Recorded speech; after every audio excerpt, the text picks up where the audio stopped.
So my name is Alec Lapoitevin. I own a business here called Fresh Roots, where we focus on gardening and edible landscaping.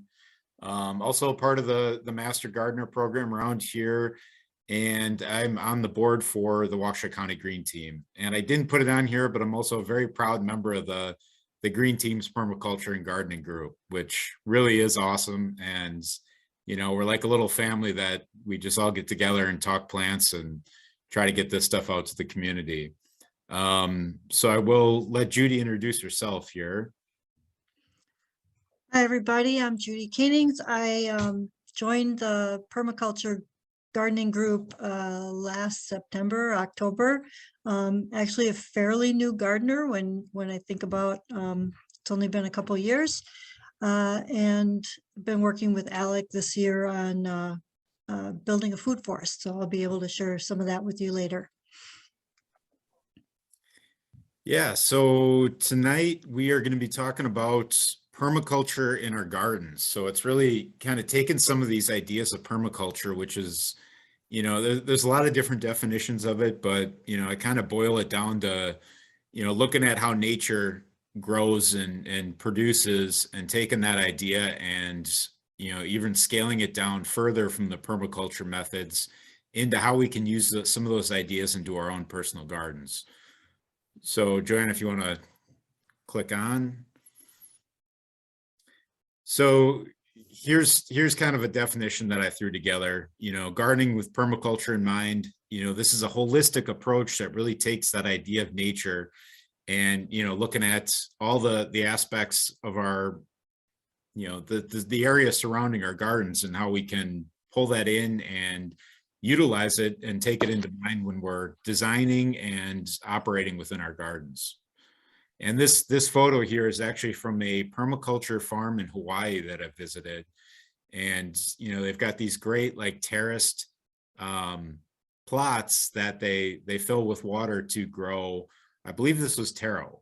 So it was really fun to see what a place like Hawaii can do with these ideas. And I mean, they can grow whatever they want, which is, made me a little jealous, but also was just fun to kind of walk around and pull food off of trees and plants and enjoy it. So it was a good trip.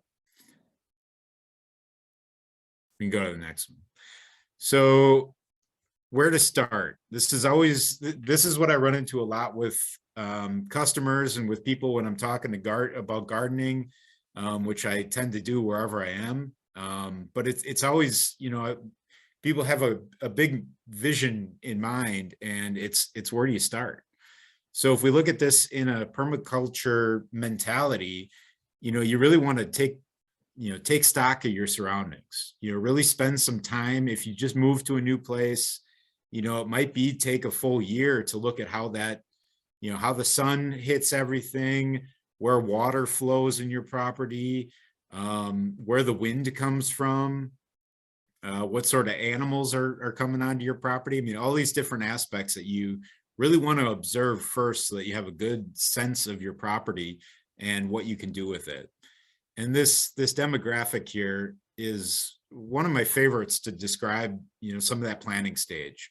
So the centermost spot is going to be, it could be your house. It could be, if it's an open property, it could just be your, kind of your headquarters where you really want to focus, the main hangout spot. And then kind of going out in those concentric circles, you look at the different zones, and, that first zone 0, if I was looking at a residential house, I would say that's where you want to put, your herbs, your greens, things that you're going to be harvesting often and bringing directly into the kitchen.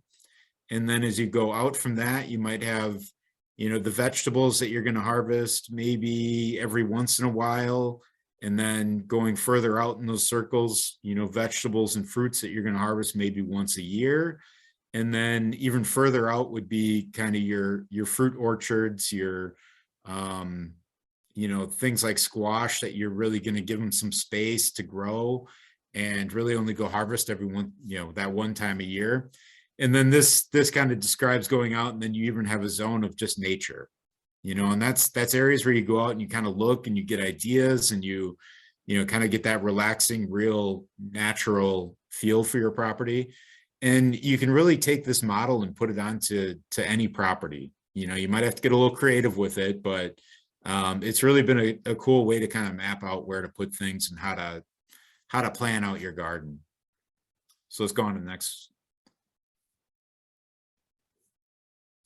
So observing the area, this photo here is actually, my gardens are on my parents' property, and my garden, as you can see, well, maybe you can't see, but it's hard to see because it's way off in the back of the property. Now, that was the only place I was allowed to put it on the property, so I had to take what I could get. But it was a spot that got really good sun, so that worked. Now, to get water to it, to go out and actually have fun in the garden, it's a bit of a hike. And then it's also right by that wooded area, so there's plenty of critters and plenty of issues that brings about. So now that's just what I had to work with, so I went with it. And since this photo was taken, I've added more beds and actually a fence, which something has bit its way through in 6 different spots, so I got to figure that out. But this is part of that observing, looking at, this is a big wide open space, but where do you want to put things? Where can you put things? Do you want room for recreation? If you have kids, grandkids, if you just want to go out and have fun in your yard, you want to plan out where to put the garden. So, taking some time to look at that, looking where that water flows. I've looked at spots for people, and they've got a really ideal spot of where to put a garden. But in the spring, all the snow melts and all the rain washes into that area because it's a low spot. So your garden's going to be saturated and you're going to have a lot of issues. So it's, kind of looking at those different things that a garden needs and figuring out where the best place to put it is. I always look at a few different things when I look at a garden. First is the sun. You got to have that good sunlight to grow the good plants. So you really want to make sure that that's the top priority. And then I look at, location for ease of access and water. So if you're like me and your garden is way out in the back part of the property, I have to hook up 2 hoses to get a water source out there. So it's not ideal, but it's doable. And that got the good sun, and that's where I could put it. So you kind of got to work with that. Also, like I had mentioned, that wildlife. I put mine right in the path of the deer herds that go through here.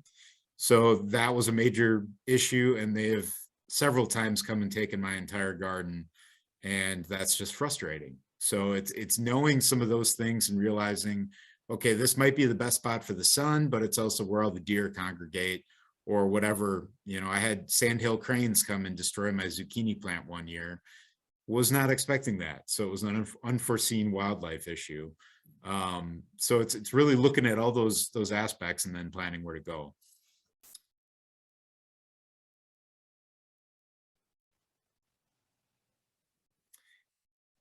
The next big thing I look at with this is, really getting an idea when you're in that observation phase and you're in the planning stage.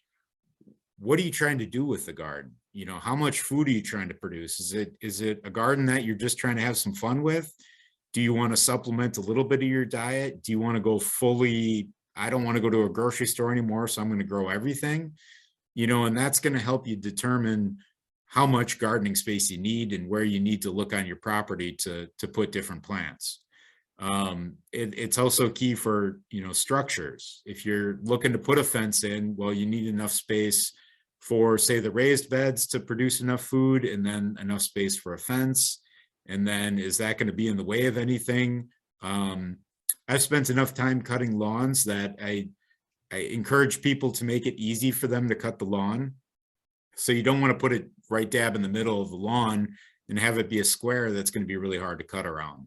So some of that type of stuff that you can, figure out in the planning stage and decide, okay, let's put this over here. Then we're going to put, raised beds in the fenced in area on the side of our property, and then fruit trees in the back of the property, and really get a good idea of where things are going to go before you start just jumping in and planting it. Also, those types of plants, fruit trees, you're going to want to protect them a little bit in the early stages. So you're going to have to account for, say, a cage or a small fence around them. You know, if you're doing the vegetables and the herbs, you're going to want those closer to the home. You're going to want them easy to access so you can be out there and checking up on them often. And then, you know, you want to be able to harvest and really use those plants as much as possible. So you need to be able to get to them. And I always like, you know, the perennial flowers part of this. You know, gardening, we love the food aspect, but there's so much more to take into account when we're looking at kind of this permaculture mentality. Is what about the pollinators? What about, you know, the other parts of the ecosystem that really play a part in the gardening? So always adding in, you know, some flowers. And I love the native perennials, you know, because we'll kind of touch on that later, but you know, putting in something that's native to your area is only going to be more beneficial for the wildlife in that area. And you're just going to have better success with them. They're going to be easier to care for. They're going to, you know, fit the ecosystem there that much better. But, you know, when you're planning your garden, take into account some pollinator habitat and, you know, make it look really nice. There's a lot of different ways to kind of make a design out of it and have this beautiful spot that's also benefiting your food producing garden.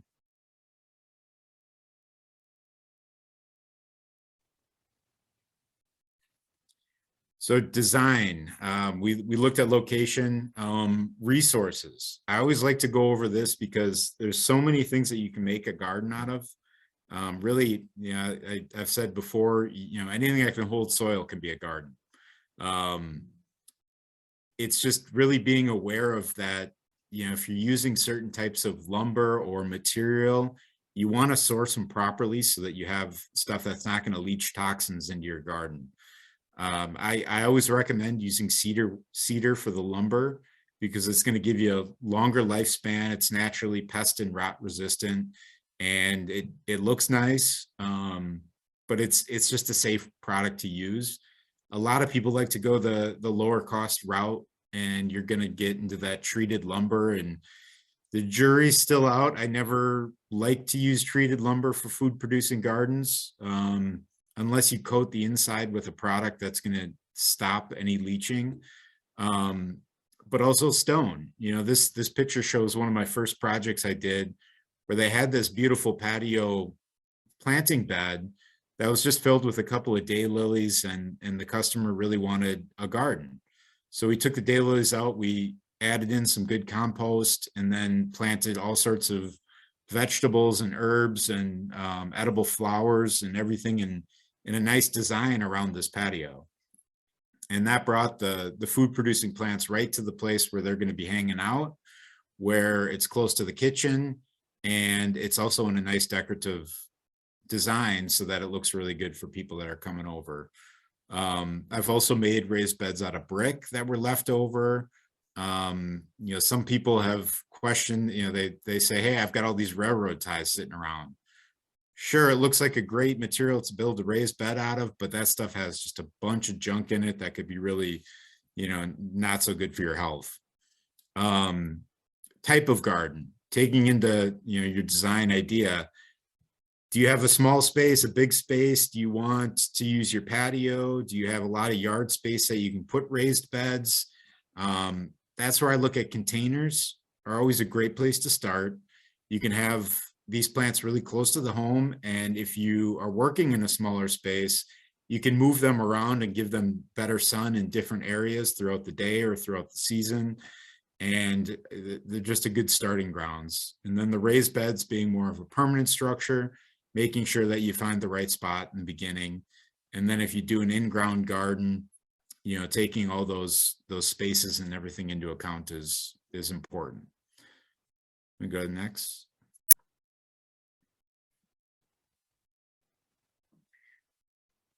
So these are containers that I've planted, and you know, it's just a lot of fun to play around with them. You can have a lot of different mixes and variety with just using containers, and you can really bring the garden closer to the home. And you know, like the leftmost photo is my parents' patio where they've got space. There's a lot of deer and other critters that go through the backyard. So bringing some of the edible plants right up on the patio created a nice look for the patio, but then also kept those plants a little safer and allowed them to be harvested and brought into the house right away. So I like to move them around and get different designs each year. You can really change up your space with them. And, just really, there's so many plants that can grow well in containers that, yeah, you've just got endless possibilities.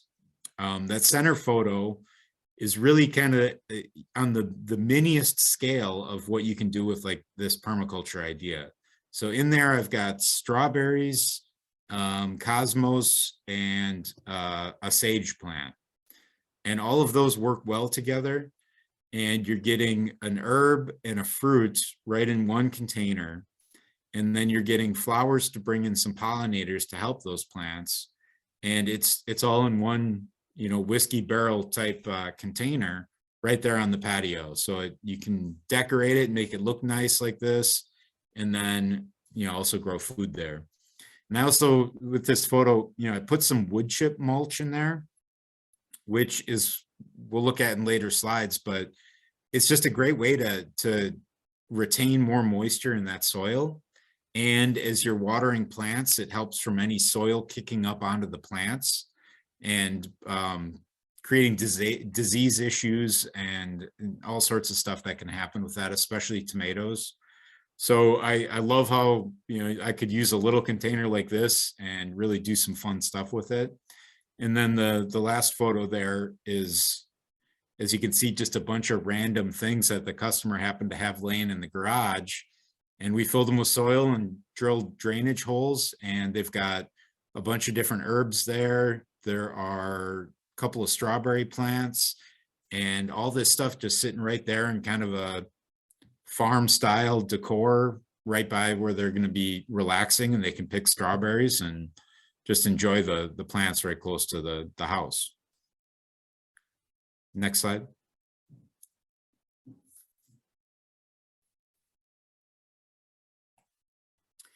And then looking at raised beds,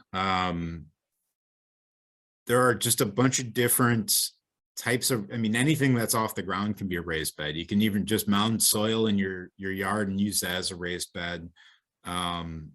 The left photo is my gardens a few years back.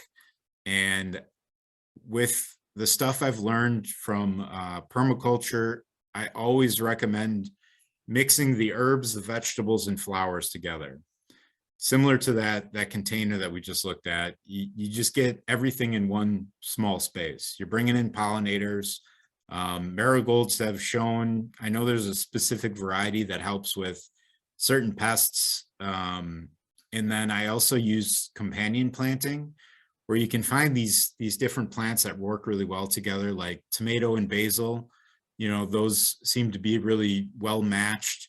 And mixing all this together, I've got onions in there, and all this was kind of planned out, knowing that the plants are passing stuff through the soil together, and they're not detrimental to each other's health. So it's these small ways that you can take this permaculture mentality and put it into just one container, or these raised beds, and then by spreading out the raised beds, you can have a whole ton of food, like in that right photo. This was a customer that had this playground area that they didn't know what to do with, and they wanted gardens, and they were going to have me remove all of that playground area. And I just suggested we make that the garden. So we laid out, I think in total they had, 10 raised beds by the time we were done. And each bed is specifically planted due to shade. We've got salad greens in one area. The sunnier spots have tomatoes and peppers, and all the beds are mixed up with herbs and flowers, so that you're getting that good mix all together. But with this, you can make it look really nice. It was all in kind of a design pattern, but when it's all growing in wilds, it really does kind of resemble nature. And they produced a lot of food with this, and that eventually expanded it to 3 other areas on their property. And it's just been a lot of fun to work with. Go to the next one.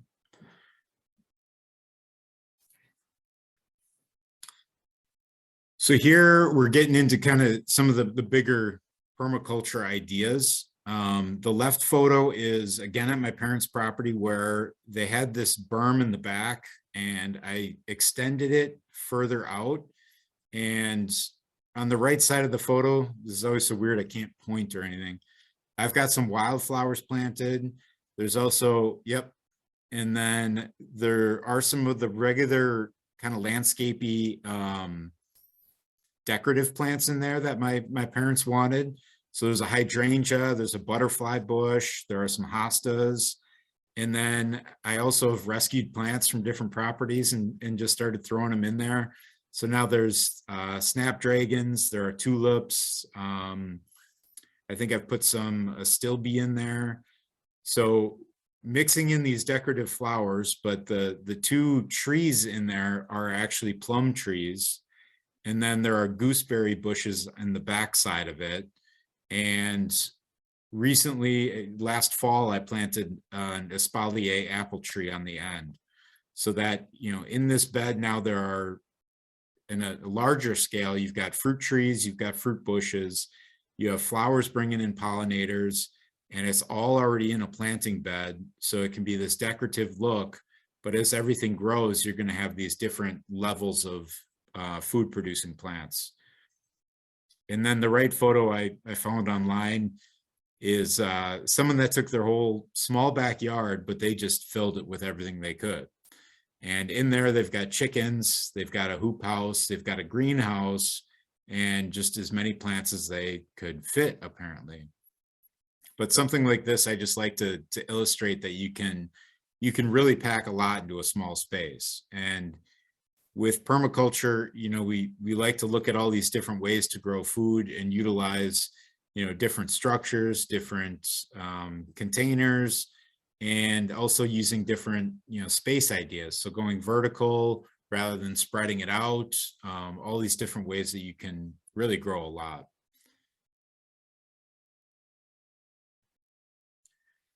So here is that food forest idea. You know, this is one of my favorite styles of permaculture because you're really taking the idea straight out of nature. When you're, say, in a wooded area and you just take a look through the woods, you know, you're always going to see the tallest trees, and then there's always a mid-story and then a lower story, and then you get to the ground and there's all these little trees shooting up or ground cover, and you've got all these different heights and textures and different plants working together.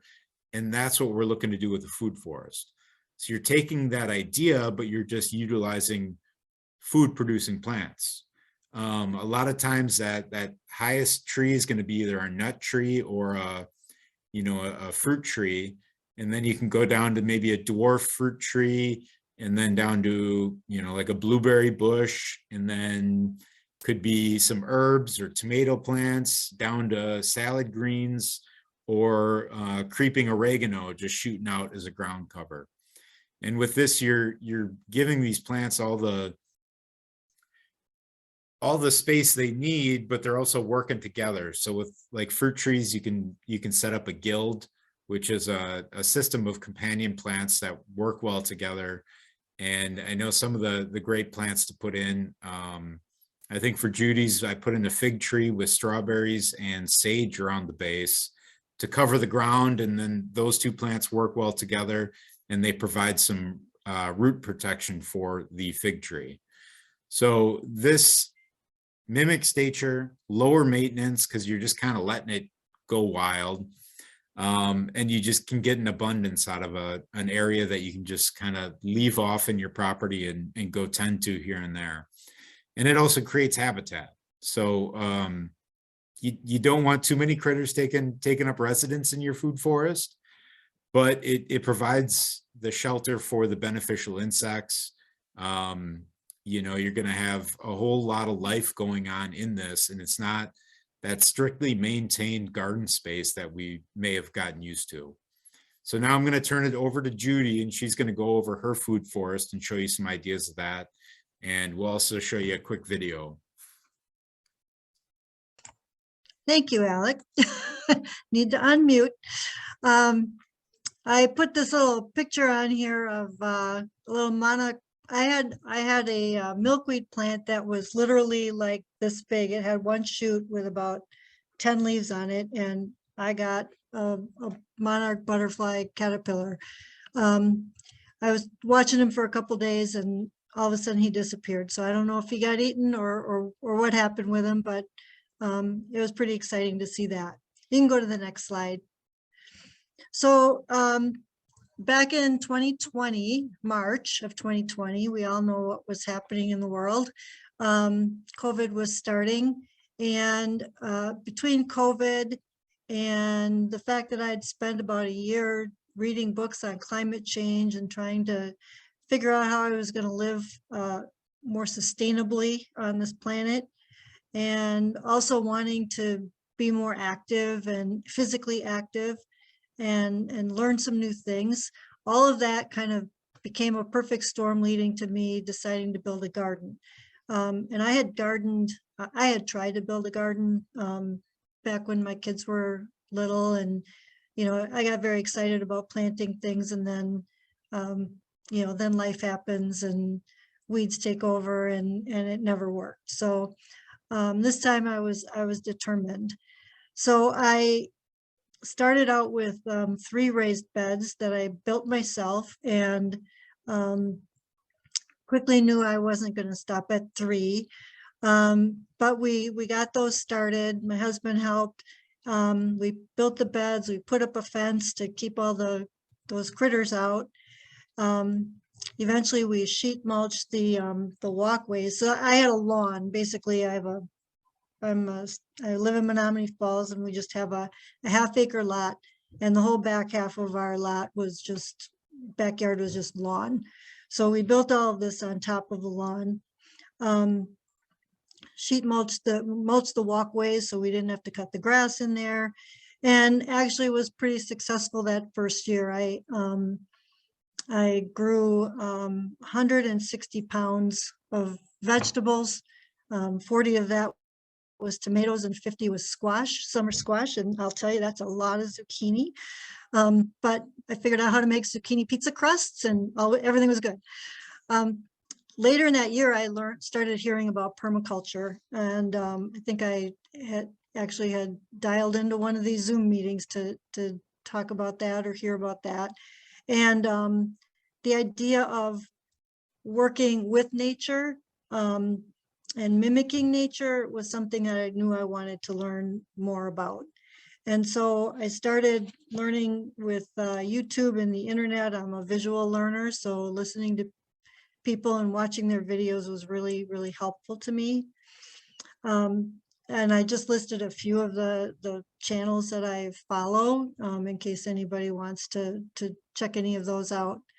But it's the idea of just really working with nature is the thing that really got me interested in that.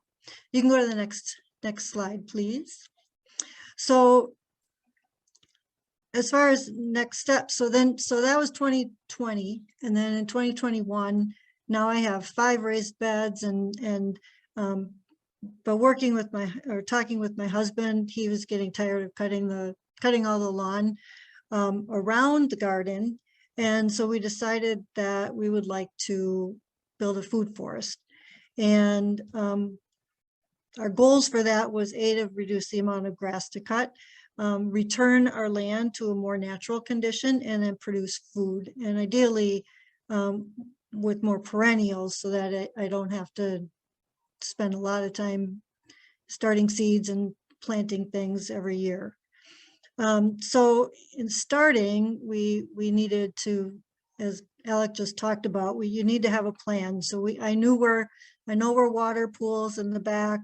We have trees. We had ash trees on the south side, so there were shade issues that we needed to deal with.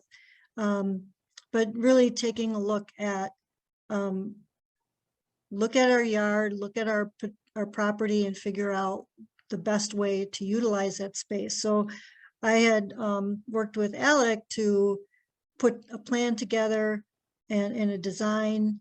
We took into consideration all those specific things, and once we had our plan, we could get started. And the first thing we decided to do was actually sheet mulch. So we put down cardboard, and then we put down wood chips on top of the cardboard to smother the lawn and be able to start building some good soil, because basically it was clay underneath there, and we really needed to start doing that. And then we also got put in some foundational plants. We put in some trees last year. We put in some pollinator plants, some shrubs, fruit shrubs. We have raspberries and blackberries. And while I was also, growing my garden of all my vegetables, which I didn't weigh last year because it was just too much. So I don't know how much I grew last year, but it was more than the year before. We got, as far as like how we did some of the sheet mulching, so it's a lot of wood chips. We used chip drop to get free wood chips dropped off. I think we got 5 or 6 loads of wood chips. We had to source all the cardboard, and trust me, there's a lot of cardboard that you need. Facebook Marketplace became my friend. I was looking on there for anybody who had free boxes they wanted to get rid of, and so I was driving all over southeastern Wisconsin looking for cardboard. And then we also worked with Alec and his team to help us spread all the wood chips and do all the plantings and stuff. And then for 2022, for this year, the exciting thing is we're going to be able to start filling it all in. And I've got more, I've got currant bushes ordered. I have asparagus ordered. Going to put in some rhubarb and just all kinds of other plants. And I'm also planning to put some of my vegetables, the annuals, out into the food forest as well, and hope that we don't have deer and other things eating all of them, but we'll see how it goes. And but some of the plants that take more space, like, so having never grown zucchini before, I was really kind of amazed how big one zucchini plant gets. So and same for, winter squash and all of that. So I think a lot of that's going to go out in the food forest, and we'll just keep our fingers crossed that it survives.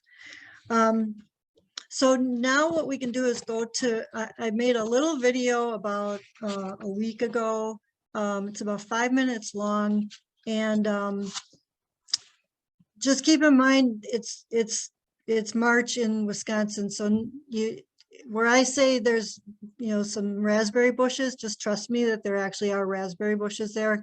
They're babies, and they you can't see much growth of anything yet because nothing started growing here yet. But Alec, if you want to go ahead and do the video, we'll do that next. Sounds good. And I will share screen here.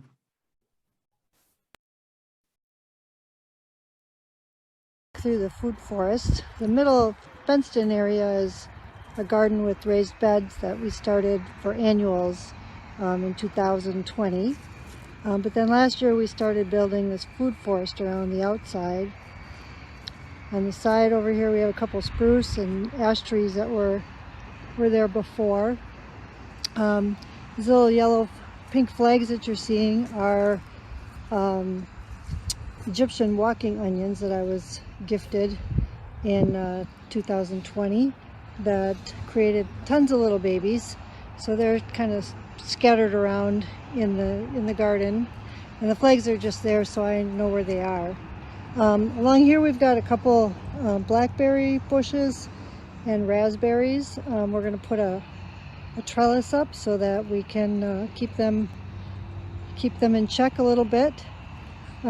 Also planning to put some currants in along this edge this spring. We've got a trellis here made out of cattle panels that has a hardy kiwi at the base, and we're excited to see that take off this spring. As we walk through the walkway here, we have a new plum tree that we put in, a Mount Royal plum, and you can see we had an ash tree taken down in the corner. So I've got just some perennials back there that'll flower and hopefully bring in some great pollinators. We've got this little pink one here is a honeyberry, and there's another honeyberry over on the other side. Here we've got a little guild with a fig tree, a Chicago hardy fig in the middle, some sage bushes, and then strawberries. I also put a couple of those onions in there just because I had so many. This is our compost system that Alec built for us last year, and that end bin was full up to the rim in the fall, but as you can see, it's compacted quite a bit. We're hoping to put some so we'll be putting those currants in. I'm going to put in a couple rhubarb plants, and over time we'll start filling this whole area in with edibles, other herbs and all kinds of things. This year I think I'm going to be putting some of my annuals out here and see how they do. That bed there is going to be for asparagus that we've got coming at the end of March. So I need to get some dirt in there. We'll be putting a gate in the back of our fence here so we can get in and out of the garden area a little more easily. We've got some leaves, trying to make some leaf mold in the bags there from last fall, as well as a big leaf bin that we collected, and we'll use those leaves for mulch. Here we have two pear trees, a Parker pear and a Bartlett pear, and another honeyberry, and some more onions that are scattered around. In this little area right here, we have some pollinator plants. We've got, well, I'm not going to remember everything that's in there. There's some echinacea and I believe some bee balm. I could have that wrong. But that'll be a nice little pollinator area. We've got, this is my husband's golf green. He asked if he could build a green, and that's it. So good luck with that. And we're going to use some logs. We just were experimenting last fall, but we're going to use old logs to try and outline paths so that we can have more defined walking paths going through here. Here is another pollinator garden. There's some marshmallow in there, and then I think this is agastache. I get my names of plants mixed up. This is another trellis with another hardy kiwi that again we'll be looking forward to. And then as we walk down the path here, going to put a bunch of annuals in this area this year. We've got 3 blueberry bushes. Blueberry bushes really like acidic soil, so they're planted in 100% peat, and then we just buried them in the ground, bag and all. Last year I grew some ground cherries in this grow bag. We've got some lavender here, and then this is our espaliered apple tree that will have 3 different kinds of apples on it. And so I'm very excited about that. We put some staking just to kind of give it a little support as it grows out. So that's it. That's our food forest, and really can't wait till things start warming up and we can start seeing some new growth. Thanks for taking a look. So all that area that's mulch was all lawn. That whole area was lawn as of March of 2020. So so just to wrap up my part, so lessons I've learned the last 2 years is it's okay to try and fail. I think nowadays a lot of people are want to know exactly how to do things, and they want to know if it's going to work or not. And my daughter, I was just planting some things, and one time I said, I don't know if this is going to grow or not, you know, and she's like, well, what if it doesn't? It's like, well, then it doesn't. And I learned that it doesn't grow at this time of year or whatever. The other is that this is all a process and it's all continually evolving, and, you know, my knowledge as well as the food forest and what I'm growing and all of that is going to continue to evolve. This doesn't have to cost a lot. You know, we got free cardboard, we got free wood chips, you know, you can get, a lot of times you can get seeds from people or plants. So you don't have to spend a lot of money to do this. It's important to approach all of this with a learner's mindset, and that you should also ask for help when you need it, because you can't, none of us have all the skill, all the energy, all the time to do everything that we need to do. What I'm learning is gardeners are amazingly generous. So just ask if you need help. So that's it. Back to you, Alec. Thank you, Judy. And you know, I just saw, you know, in that video, part of that observation part, you know, you could see all that water in the back part of it.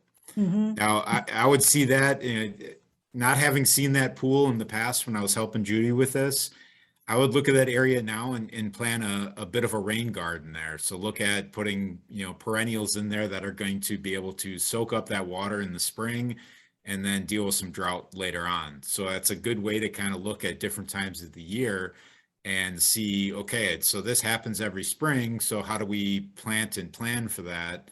And then utilize that space for something that's really going to take root there and survive. I also realized I could have pulled up your garden plan that I put together for you and shown Oh, yeah. exactly where everything was.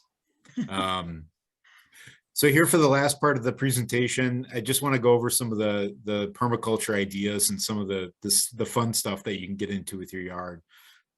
Excuse me. So some of the key things that I look for, you know, in gardening and just some of the really important things with permaculture is looking at, you know, soil, compost, perennials, mulch, you know, where you're getting your water and how you can utilize what's around, taking animals into account. And then a big part of permaculture that I don't always get into the presentation, but it's the people in the community. So we'll kind of go through some of this a little quickly because I know we're running out of time. We can go to the next one. So soil, not dirt. I've gotten, I get yelled at because I correct people on this, but dirt is dead soil. You know, when you have really good soil, it is so full of life that, I mean, they say, I think one spoonful of good soil has more microorganisms than stars in the sky. So that's just a great illustration of that. When you have really good soil, there is so much going on in that, and that all of that life and activity is so beneficial for our plants that we really want to take care of that. Another quote I saw somewhere was, you know, a good gardener, you know, takes care of plants. A great gardener takes care of soil, something along those lines. You know, and if you approach your garden with the soil in mind, you're going to start by gardening that soil, and then you're going to take care of the plants, and then those plants are going to take care of you. So it's just really key to look at that. And this photo I have here is one of my garden beds that I started to layer. So I put these garden beds right down on the lawn. A couple of them I double dug, so I dug up the grass and turned it upside down. But with some of them, I just put them right over the grass, and then I start to layer it with leaves, wood chips, soil, and then get to, you know, the top part where you got some good compost and soil in there, and then it can plant directly in that. This picture is at the end of the season where the soil level had gone down a little bit. So I added a bunch of grass and leaves and put all that in there. And then I added in, you know, just the leftover soil from some containers and just put that in there for the end of the season to start building those different layers. We'll look at cover crops a little bit. That gets pretty deep. You know, you could do a whole presentation just on cover crops, but it's a great way to start breaking up soil, to protect your soil during the off season, and to also provide some nutrients for your soil. And then doing mulch In the fall, we always have tons of leaves laying around. Every time I drive down the road and I see piles of leaves on the side of the road waiting to get picked up, I just want to go grab them all because it's such a great resource for our gardens. So I have a leaf blower that also I can reverse it and suck leaves up and shred them all in one unit. So I'll go around and I'll shred up a bunch of leaves into my bag, and then I go and dump the bag on my gardens at the end of the year. Actually, I plant garlic in the fall, and I dump all those shredded leaves right on top of the garlic beds, and just let all that leaf material protect my soil over the winter. And then in spring, it breaks down, and I put some more soil on top of that, and I'm good to go for the year. And then those shredded leaves can also be used as a mulch too. And I've had really good success with just, having some leaf mulch over my garden. Cuts down on a lot of the weeds, and then just breaks down, goes into the soil, and provides nutrients. So soil, whenever you're around and you hear dirt, just think of that. Let me go to the next one. Compost. This is the #1 best resource for our gardens. You could see that Judy had that compost system in the back, similar to this top photo, where you can start to fill up one bin, and then when that's good and full, you start on the second bin. Or like Judy had, you've got a separate bin for leaves, and then you put your food scraps and your other waste materials into the other bins.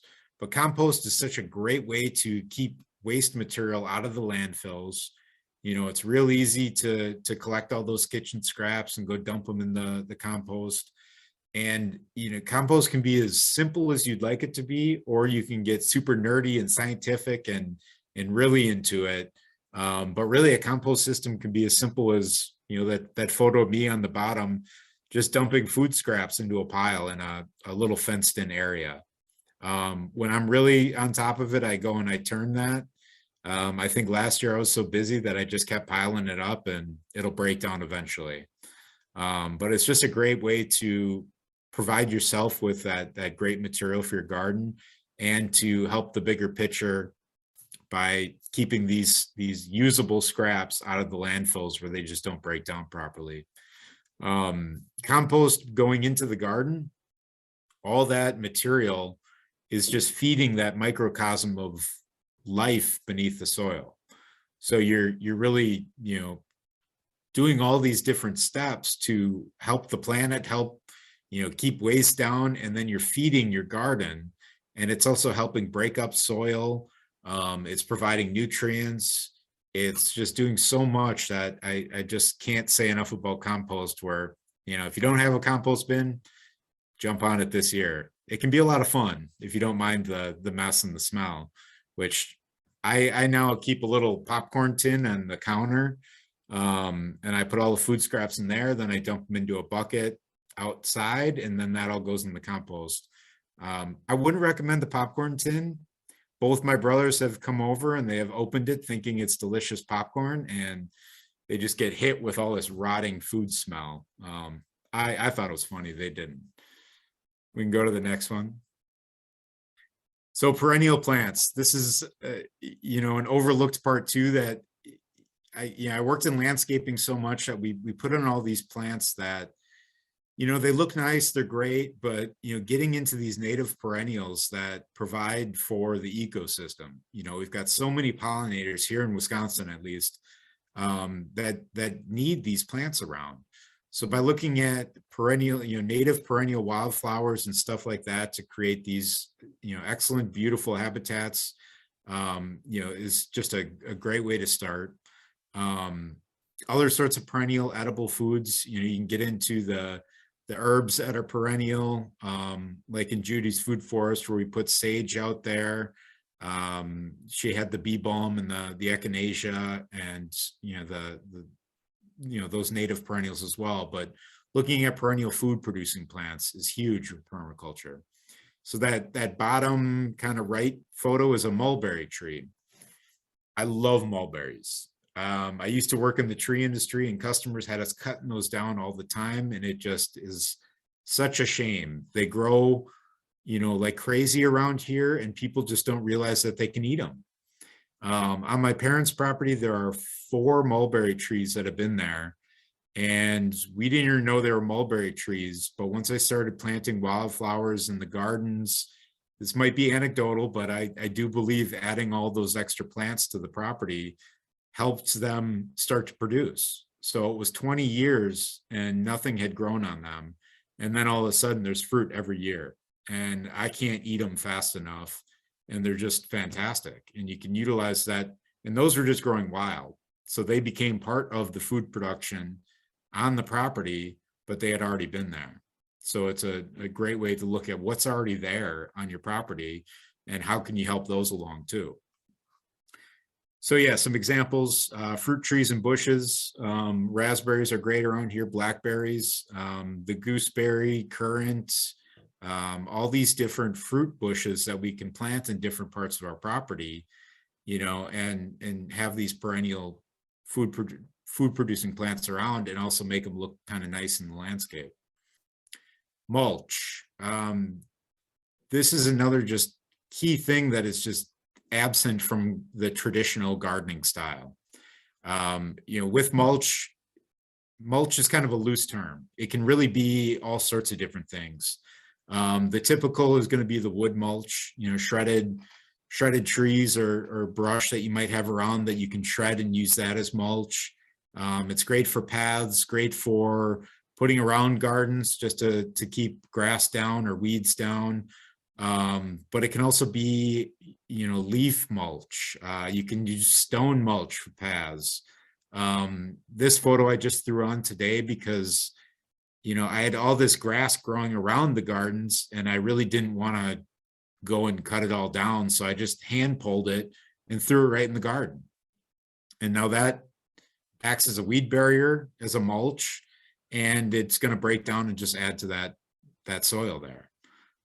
Might not be the prettiest garden right there, but I tell you, I had this grass on there and it just turned brown and died, and I didn't have anything growing up through it. It was just a great way to take what was immediately around the garden and use it for something in it. You can use hay and straw. I always kind of caution on that. Make sure it's sourced from a place that hasn't sprayed it with pesticides or herbicides. You definitely don't want to be putting that in your garden because you could come back and everything's dead. You also want to make sure you're not using something that has seeds in it, because you could come back and instead of a vegetable garden, you've got a hay garden or straw garden. I always forget which one's which. You can also use plants as mulch. I know Connie's on this meeting here, and she did a fantastic thing at a farm where she used all these old seeds that they weren't sure if they were going to germinate, and they planted them around a raised bed, and a lot of stuff sprouted up and grew, and that became a living mulch. And you might get lucky and harvest some things off that. Otherwise, you're just utilizing plants to protect that soil. And that's the main thing with this, is you want something down to protect that soil, because any impacts on that soil, any having too much sunlight on it, it's going to dry out. Having too much rainfall on it, it's going to actually damage the soil. If you're walking between rows of vegetables, having some good mulch on there will help disperse your weight and won't compact the soil as much. And then using a lot of these different types of mulch, you're just benefiting the soil by helping it break down, and that's all just adding to it. So mulch, it's a great thing, and we can use all these products, byproducts of other industries, like the arborist industry. They shred up a lot of trees and they don't know what to do with the wood chips. So that's a free resource that you can often get. The leaves, they're laying all over the place. We've just got access to a ton of them. So it's that way that we can keep this permaculture mentality of, how can we help the planet more while we can use the resources that are already available. And then cover crops, but again, that gets into a whole bunch of things. So we can go to the next one. Here are just some quick examples of mulch. The left photo, that's one of my garden beds where I used, I was working for a tree company at the time, so I jumped in the back of the truck and just loaded up a garbage bag full of wood chips, brought them over and dumped them in my bed. This helped cut down on watering. You're retaining moisture in the soil. So I really didn't have to, even in the heat of summer, I didn't have to water these all that much. The weeds were really cut down quite a bit, and it protects all these plants from when you're dumping the water on them, it's not splashing up and affecting your plants. So it's got all these benefits, and then it just kind of cleans up the garden a little bit. Top right photo, that's actually Chicago hardy fig that I had in a container for a while. And I just started mulching my containers. And it helped with watering. Sometimes seeds blow into even the containers, and it protected from that. And it was just a great way to use it. And then I actually, with those, I took the mulch off at the end of the year and threw it in the compost pile. And then the center photo is just using mulch to kind of cover all the space around the garden beds. So that was a customer out here that they wanted this garden space right by their patio. So we just cut the grass out and put mulch in everywhere and covered the grass or the grassy areas with cardboard, and then mulched it really well. We can go to the next one. So here's some quick examples of cover cropping. The left photo is actually another board member of the green team. I helped her design this hugelkultur mound. So it's a kind of it's a mounded raised bed, but she ended up planting a cover crop over it in the off season. And that's why you get that real grassy look to it. But that cover crop is then going to be benefiting the soil and kind of preparing for the next planting season. And we can just jump to the next one. So water definitely is an important part of this whole process. As we saw with Judy's, you might have water pooling in areas. So how do we use that? You might have, a downspout that's pouring out close to your garden. So taking that into account and saying, how do we use this water that's going to be coming out? And, these rain barrels are a great way to do it. This is one that I installed for a customer in Milwaukee, and they had a really small space and not much access to water by their garden. And they really wanted to capture some of the rain. So we put one of these in, and we put it up a little higher so that they could hook a hose up to the bottom and gravity feed it to some of their plants, and then also have enough room to fill up a watering can. Looking at swales, so kind of a curved drainage ditch that you can see, okay, water in the spring pools over here, so we can dig a swale and direct that water right to our garden, so that we're taking the natural contours of our property and helping that direct water right to where we need it.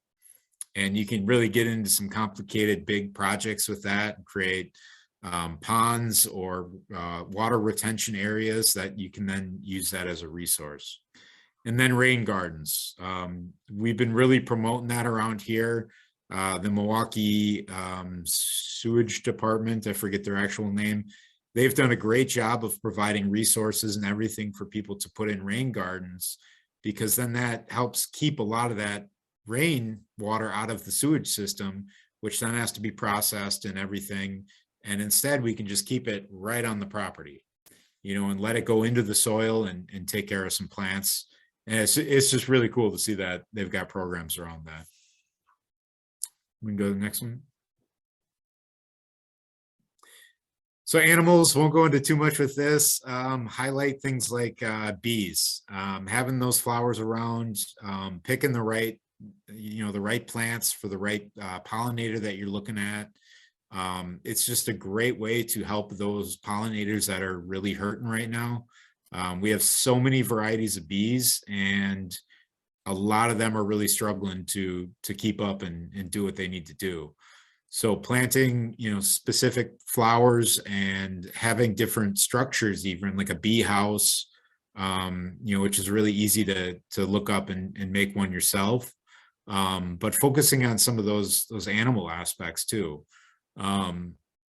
Chickens, great animal for the garden. If you've got the space and you're allowed to do it, they provide fertilizer. They go and they pick out insects. They can till up some soil for you. but they can, mess around with some plants. So permaculture on a larger scale, you can really incorporate all these different animals into it, and they all have a place. They all benefit, if you use the right system. And it's just a really cool way to kind of go bigger with this. Next slide. Oh, we still got a few more here. We'll go through these quick. You can just go to the next one. That's a rain garden there that I put in. Keyhole gardens. This is a great way to use space. You can see on this top one, the fence is built right in, and we actually added some logs to the bottom of this since it's so deep. That's a lot of soil to put in there. So we put logs in the bottom and a bunch of leaf debris and grass clippings to start that. Probably the first third of it is all this leftover material on the property to fill up space and to help with water retention down the road. And then we filled the rest up with really good soil. But these can be a fun design. You can do this, that the photo before from that had the cover crop on it looked like a giant pea. That's another kind of keyhole design. But this allows you access into the center, and then you can also work on the outsides of it too. Not so much in these two cases, but you can have a lot of fun with that too. Next one. So these are hugelkultur mounds. This is a really cool way. The bottom photo, it's not the best, but it's a good illustration of what we're talking about. You kind of create a pile with some logs and sticks and wood chips, and that's the core of the mound. And then over that, you can put leaves and soil and grass clippings, and you're building these different layers that will then all break down and create soil. And the top right photo shows that you can get some height out of it. So you're doing a little vertical gardening with it. You're really mimicking nature with this by if you look at like the floor of in the woods, all these leaves and sticks and all this stuff has fallen and piled up, and as that stuff breaks down, it's just a mass of resources, and you've got all these insects and microorganisms running around. And that's what this style is really trying to do, as well as kind of getting that raised bed mentality. So yeah, it's low maintenance. You can use it as kind of like the top right photo. You can see how you can do kind of a privacy berm with it. And, you can strategize on where to plant that, which ones need more sun, go on the south side, maybe some taller ones on top. And yeah, it can be any sort of design. Next one. This one I love. I can't wait to do one of these. I didn't do these. I wish I could claim that. But it's another way to use vertical space and, just get a real cool design aspect into your property. This is kind of a combination of a lot of different things. You could do a hugel mound like this and kind of spiral it. You're utilizing the space more, a wiser manner. And then you're also doing that vertical gardening. I forgot I put on there. It just looks cool. But you can use any sort of material, logs, rocks. These are brick, stone, and just have a lot of potential there. Next slide. Final thoughts. Start small. I always say it's okay to start with some containers, work up from there. See which plants you like, which you don't like. Like Judy said with the zucchini, that can take up a lot of real estate. Might be one that you try in a certain area and see what it looks like, and then plant a bunch. Make those plans. Really look at your space, plan it out. Even if you're starting small, plan for the big stages. And then using the resources that are available, and biggest one, boldest one, just have fun with it. You can't really fail with this. Go out, throw something out, try a little small plot and see what you can do with it. And then I added in some resources that have really helped me along the way, and highly recommend these two books, and then these podcasts that the Permaculture Princess is local. The other two are more national and just really great talks and education there. So I believe that's it. That's all I got. I really appreciate you all being here. This has been a lot of fun, and I saw we had some questions. So if people are still hanging out, I'd be happy to answer anything. And I know Judy could answer stuff too about her experience. Yeah, so if you have questions, feel free to type them right into the chat.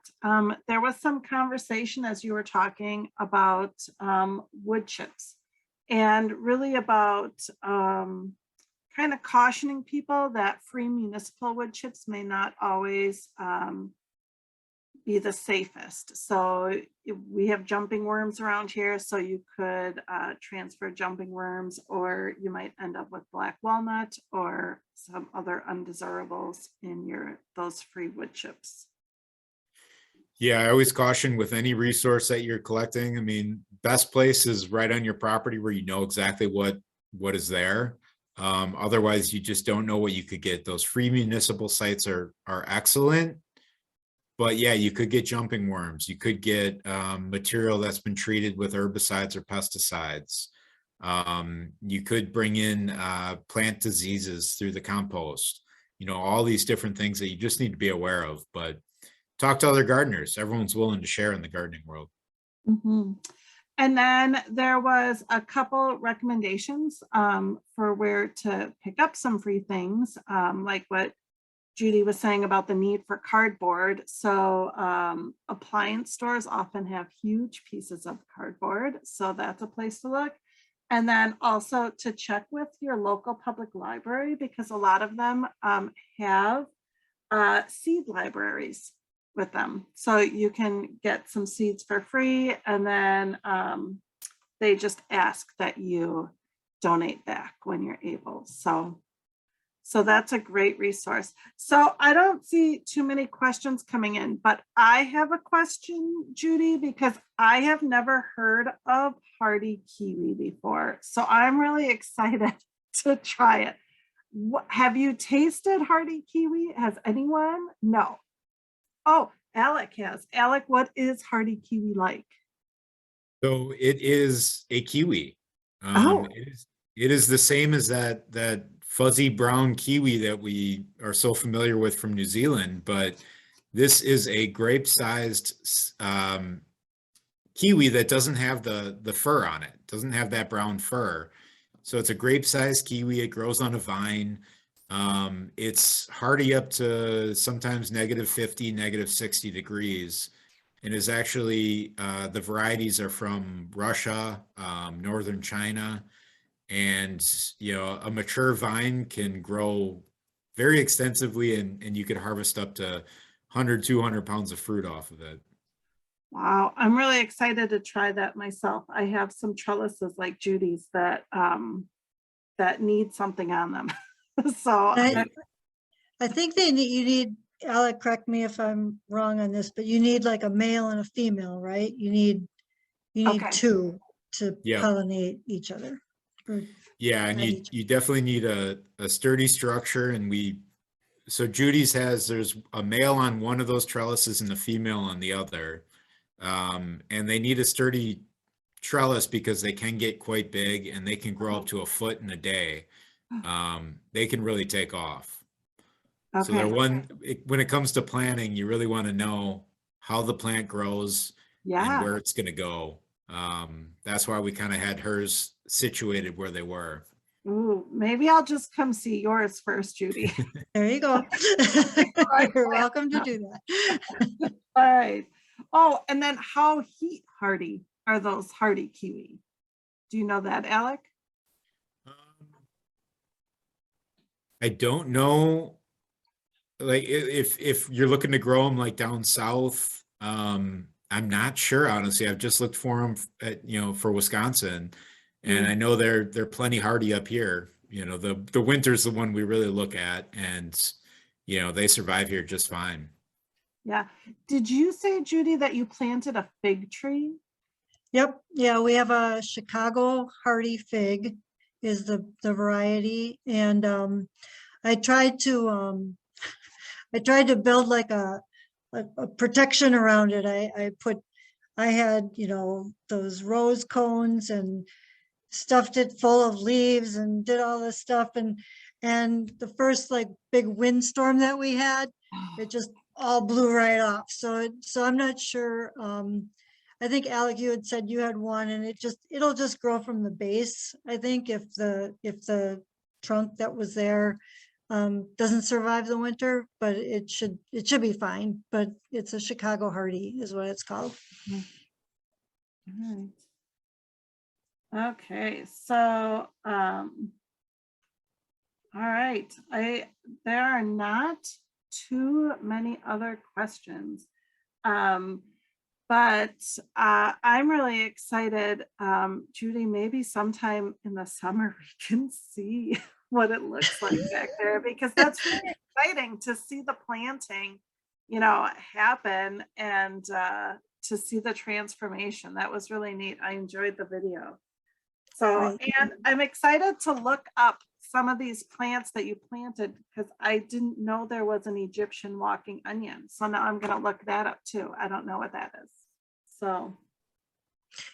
Yeah, Egyptian walking onions are really interesting plants. I mean, it's an onion, but it's a perennial onion, and it creates these, I think they're called bulbils. They're like it makes little onion sets at the top.